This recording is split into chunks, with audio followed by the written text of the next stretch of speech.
All right, here's a 3D rendering of the kitchen with our alcove. The top of this would be at 18 inches. It's 16 inches deep in the full width. Your dishwasher, sink, upper cabinets. The hood, that's the size of the hood you chose out, with a wood box that would take it to the ceiling. If we put the microwave here, this cabinet needs to be 22 inches deep. This is 12 inches deep.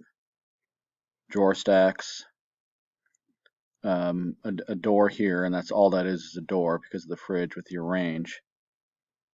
Standard upper cabinet, and the face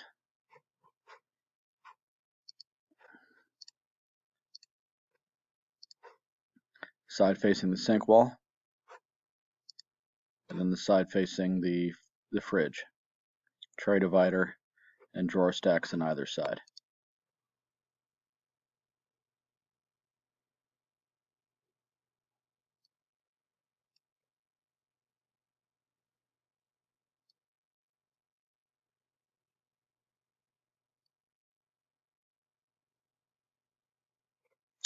All right, let me know. Thank you.